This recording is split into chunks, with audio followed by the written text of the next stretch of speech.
لیکن ہمارے متعلق وہ اندھیرے میں ہوں گے۔ میرا تو کہیں کوئی ریکارڈ نہیں، سعادت بولا۔ میرا خیال ہے وہ صفدر اور سیمر کے متعلق بھی اندھیرے میں ہوں گے۔ تم اپنی بتاؤ جے، اور یہ بھی بتاؤ کہ تمہیں کیلی کے متعلق یہ معلومات کہاں سے حاصل ہوئیں۔ جے اس سوال کے لیے تیار تھا۔ کسی حد تک سچ بولنا بھی ضروری تھا۔ میں اسے اس وقت سے جانتا ہوں جب میں ایک بین الاقوامی ایجنسی کا نامہ نگار تھا۔ چند ہفتے پہلے مجھے معلوم ہوا کہ وہ ان دنوں یہاں ہے، پھر میرا آمنا سامنا اس کی بیوی سے ہو گیا۔ کسی زمانے میں ہم بہت اچھے دوست رہے تھے۔ صاف کہو نا کہ تمہارے اس کے قابل اعتراض تعلقات تھے، سیمور نے بے دھڑک کہا۔ جے کو اپنا چہرہ تمتماتا محسوس ہوا۔ سنو مسٹر کوئن، تم اپنے کام سے کام رکھو۔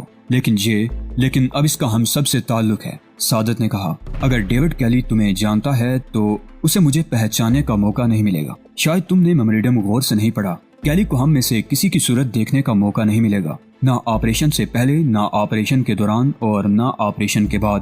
مجھ سے اس کی بیوی کا تعلق یقیناً سامنے آئے گا، مگر میرے پاس آپریشن کے وقت کہیں اور موجود ہونے کی ناقابل تردید شہادت ہوگی، اور وہ شہادت تم ہوگے سعادت۔ ویٹر بل لے آیا۔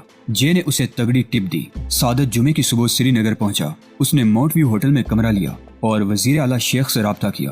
شیخ نے اسے 2 بجے ملاقات کا وقت دیا۔ اس نے ہوٹل کی نچلی منزل پر موجود رینٹ کار سے کار کرائے پر لے لی۔ وہ نہیں چاہتا تھا کہ شیخ سے اس کی ملاقات غیر ضروری طور پر کسی کی نظر میں آئے۔ اس اعتبار سے ٹیکسی میں وزیر اعلیٰ سے ملنا مخدوش تھا۔ سعادت کے لیے یہ بات حوصلہ افزا تھی کہ شیخ نے اسے اتنی جلدی ملاقات کا وقت دے دیا۔ یہ اور بات تھی کہ ملاقات دفتر میں نہیں، شیخ کی اقامت گاہ پر طے پائی۔ 2:45 بجے وہ تیار ہو کر ہوٹل سے نکلا اور کار میں بیٹھ کر وزیر اعلیٰ کی سرکاری اقامت گاہ پہنچ گیا۔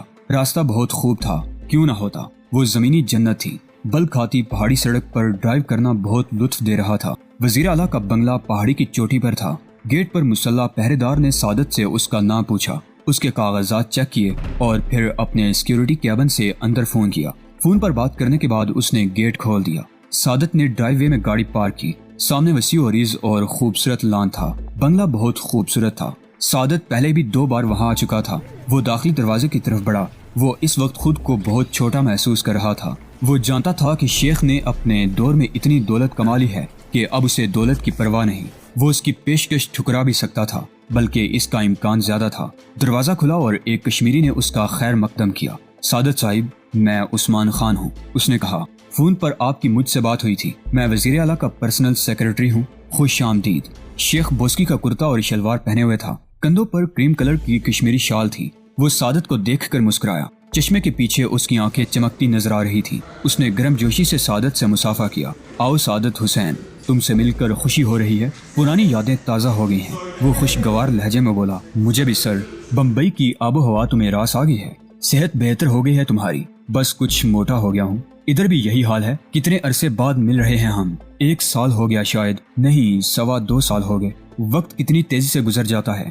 شیخ نے کہا، کیا پیو گے؟ چائے پلوا دیں؟ شیخ نے عثمان خان کو اشارہ کیا۔ وہ باہر چلا گیا۔ ذرا دیر میں بیرا چائے لے آیا۔ چائے بنا کر اس نے پیالیاں ان کے سامنے رکھی اور کمرے سے رخصت ہو گیا۔ دونوں چائے کی گھونٹ لیتے رہے۔ پھر شیخ نے پوچھا، آج کل کیا ہو رہا ہے؟ فرنیچر کی دکان ہے بمبئی میں۔ میرے پاس تم بے سبب تو نہیں آئے ہوگے؟ ایک کام سے آیا ہوں، لیکن کام غیر معمولی نوعیت کا ہے۔ بتاؤ تو۔ پروجیکٹ بمبئی میں ہے، لیکن بین الاقوامی نقطہ نظر سے۔ 1 منٹ، تمہیں سرمایہ کاری کرنے والے بمبئی میں بھی مل سکتے تھے، تم اتنی دور میرے پاس کیوں آئے؟ مسئلہ سرمایہ کاری کا نہیں ہے جناب، اس میں آپ کا سیاسی مفاد بھی ہے۔ ہمیں آپ کے سرمایہ سے نہیں، آپ کی پوزیشن، آپ کے سیاسی اثر و رسوخ اور بالخصوص کشمیر لبریشن فرنٹ سے آپ کے روابط سے فائدہ اٹھانا ہے۔ لیکن تمہارا بزنس ریکارڈ اچھا نہیں، پنجاب میں تم ناکام ہو گئے، اور ہاں، یہ کشمیر لبریشن فرنٹ والے درمیان میں کہاں سے آ گئے؟ دیکھیں جناب، میں جانتا ہوں کہ آپ اندر سے سچے کشمیری ہیں۔ آپ کشمیر کے پہلے اور شاید آخری وزیر اعلیٰ ہیں جن کی کچھ ہمدردیاں حریت پسندوں کے ساتھ ہیں۔ آپ کا ان سے رابطہ بھی ہے، لیکن حریت پسند تحریک ابھی بہت کمزور ہے، وسائل کے اعتبار سے بھی اور قوت کے اعتبار سے بھی۔ وہ بین الاقوامی سطح پر خود کو منوا نہیں سکی ہے۔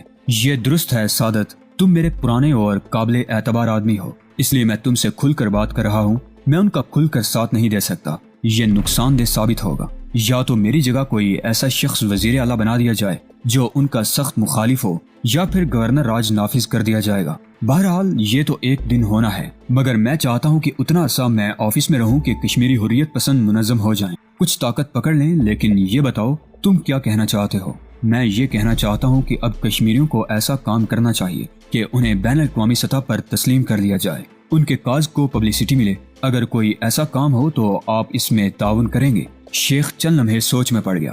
پہلے میں یہ جاننا چاہوں گا کہ آپریشن کس نوعیت کا ہے اور اس کے ذریعے کیا حاصل کرنے کی کوشش کی جائے گی۔ بالآخر اس نے کہا، فرض کریں کہ کسی شخص کو بھاری تاوان کی نیت سے یرغمال بنایا جاتا ہے، اس بات کی ضمانت دی جا سکتی ہے کہ اس آپریشن میں انسانی جانوں کا زیاں بالکل نہیں ہوگا اور کشمیری حریت پسندوں کو اخلاقی اور مادی دونوں اعتبار سے تقویت پہنچے گی۔ دیکھو سعادت، میں محض ایک حد تک آگے جا سکتا ہوں، اور تم کہہ رہے تھے کہ مجھے سیاسی فائدہ بھی پہنچ سکتا ہے۔ جی ہاں، وہ ایسے کہ اپنا کردار بدل لیں، جب کارروائی ہو جائے تو آپ اس کی مذمت کریں، لیکن ساتھ ہی معاملات طے کرانے کے لیے اپنی خدمات پیش کریں۔ اب سوچیں، یوں یہ آپریشن آپ کے لیے شرمندگی کا باعث نہیں ہوگا، بلکہ آپ کا ایک نیا اور مختلف امیج ابھارے گا۔ آپ ایک انسانیت نواز سیاسی لیڈر کی حیثیت سے ابھریں گے، ایک ایسا لیڈر جس پر کشمیری بھی اعتبار کرتے ہیں اور مغربی دنیا بھی۔ آپ دونوں پارٹیوں کے درمیان تصفیہ کرائیں گے۔ یرغمالی کی بحفاظت واپسی کا کریڈٹ آپ کو ملے گا۔ شیخ کو آئیڈیا اچھا لگا تھا۔ وہ چھت کی طرف رخ کیے مسکرایا تھا، شاید وہ تصور میں خود کو بین الاقوامی لیڈر بنتے دیکھ رہا تھا۔ اسے دیکھ کر سعادت کے جسم میں سنسنی دوڑنے لگی۔ جے کی بات درست ثابت ہو رہی تھی، شیخ ہی ان کا مطلوبہ آدمی تھا۔ شیخ اپنے خیالات کے بمر سے نکلا اور سعادت کی طرف متوجہ ہوا۔ لوگ میرے پاس عجیب عجیب سکیمیں لے کر آتے ہیں، لیکن ایسی سکیم میں نے آج تک نہیں سنی۔ تم نے یہ نہیں بتایا کہ تمہارا اور تمہارے ساتھیوں کا کیا رول ہوگا۔ ظاہر ہے تم یوں ہی بے سبب تو میرے پاس نہیں آئے ہو۔ تاوان کا 50% ہمارا ہوگا، آپریشن ہم کریں گے، سب کچھ ہم کریں گے سوائے اس اغوا کی ذمہ داری قبول کرنے کے۔ باقی 50% آپ جانے اور کشمیری جانے۔ اور یرغمال کسے بناؤ گے؟ یہ تو میرا ترپ کا پتہ ہے جناب۔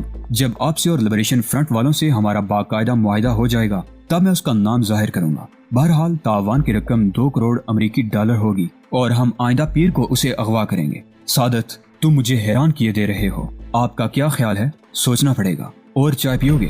شیخ نے کہا اور اس کے جواب کا انتظار کے بغیر ایک بٹن دبا دیا۔ عثمان نمودار ہوا تو سعادت کو احساس ہوا کہ وہ اس کمرے کے ایک علیحدہ گوشے میں تھا اور تمام گفتگو سن رہا تھا۔ سعادت نے شکایتی نظروں سے شیخ کو دیکھا۔ شیخ نے عثمان کو چائے لانے کو کہا اور سعادت کی طرف متوجہ ہو گیا۔ تم عثمان کی فکر نہ کرو، وہ میرا معتمد خاص ہے۔ میرے اور لبریشن کے درمیان رابطے کا کام بھی یہی کرتا ہے، اس لحاظ سے یہ غیر متعلق آدمی بھی نہیں، لیکن میں تھرڈ پارٹی ڈیلنگ نہیں چاہتا، اس کی ضرورت بھی نہیں۔ لبریشن فرنٹ کے ملٹری ونگ کا سربراہ مصطفیٰ ہے، تمہیں اس سے ملوا دیا جائے گا، عثمان تمہیں اس تک پہنچا دے گا۔ اچھا، اب مجھ سے ذرا تفصیلی گفتگو کرو۔ اتنی دیر میں عثمان خان چائے لے آیا۔ اس روز جے نے مسٹر سو کو اپنے فیصلے سے آگاہ کر دیا کہ وہ فوری طور پر ملازمت چھوڑ رہا ہے۔ 20 منٹ بعد اسے 60,000 کا چیک مل گیا۔ جلدی کرنے کا ایک سبب تو یہ تھا کہ اب اسے پروجیکٹ ٹی کو پورا وقت دینا تھا۔ اس کے علاوہ پیسوں کی ضرورت بھی تھی۔ جہاں دی اسٹار کا اکاؤنٹ تھا اسی بینک میں اس کا اپنا اکاؤنٹ بھی تھا، لہٰذا اس کا چیک فوراً ہی کلیئر ہو گیا۔